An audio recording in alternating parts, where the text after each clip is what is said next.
Skandal proyek pendidikan. Rehab baja jaringan SDN 1 Sukarasa diduga asal-asalan, dana publik terancam diselewengkan. Garut Samarang proyek rehabilitasi baja jaringan di SDN 1 Sukarasa, Kecamatan Samarang, Kabupaten Garut, pada tahun 2023 kini tercium bau penyimpangan. Pekerjaan yang dilaksanakan sekitar Maret-April tahun 2023 tersebut, diduga dikerjakan pihak ketiga tanpa legalitas jelas. Tragisnya, hasil proyek justru menjadi petaka, ruang kelas bocor parah setiap hujan, hingga mengganggu proses belajar siswa. Seorang narasumber yang tidak mau disebutkan namanya menyebut pekerjaan, itu penuh kejanggalan. Pelaksanaan rehab baja jaringan itu tahun 2023, kalau tidak salah antara Maret dan April. Tapi hasilnya tidak memuaskan, justru membuat madorot. Semua ruangan bocor saat hujan, anak-anak dan guru kesulitan belajar, ungkap sumber tersebut. Saat dikonfirmasi pada tanggal 23 Juli tahun 2025, Kepala Bidang SD Dinas Pendidikan Garut, Suryana, SPD MMPD, hanya menjawab singkat.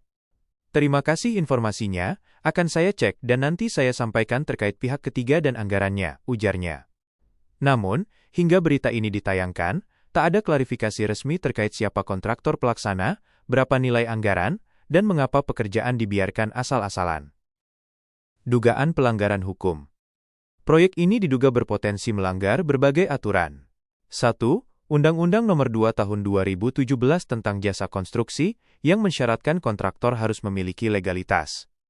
Jika kerjakan pihak ketiga ilegal, jelas terjadi pelanggaran hukum. 2. Undang-Undang Nomor 20 Tahun 2003 tentang Sistem Pendidikan Nasional, yang mewajibkan pemerintah menjamin sarana pendidikan yang layak. Fakta bocornya ruang kelas membuktikan kelalaian berat. 3. Undang-Undang Tipikor, Undang-Undang Nomor 31 Tahun 1999 Jo. Undang-Undang Nomor 20 Tahun 2001. Jika terbukti ada markup, pengurangan kualitas material, atau anggaran fiktif, maka masuk kategori tindak pidana korupsi.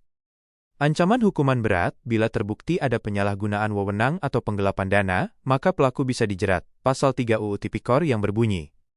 Setiap orang yang dengan tujuan menguntungkan diri sendiri atau orang lain atau suatu korporasi, menyalahgunakan kewenangan, kesempatan, atau sarana yang ada padanya karena jabatan atau kedudukan yang dapat merugikan keuangan negara atau perekonomian negara, dipidana dengan pidana penjara seumur hidup atau pidana penjara paling singkat 1 tahun dan paling lama 20 tahun, serta denda paling sedikit Rp50 juta dan paling banyak Rp1 miliar.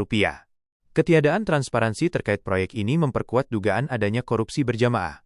Tidak jelas siapa kontraktor, tidak jelas besaran dana, dan hasil proyek terbukti gagal fungsi. Kasus ini bukan sekadar proyek gagal, melainkan bentuk nyata pengkhianatan terhadap hak pendidikan anak bangsa. Aparat penegak hukum mulai dari Inspektorat, BPK, Kejaksaan hingga KPK, didesak segera turun tangan melakukan audit dan investigasi menyeluruh.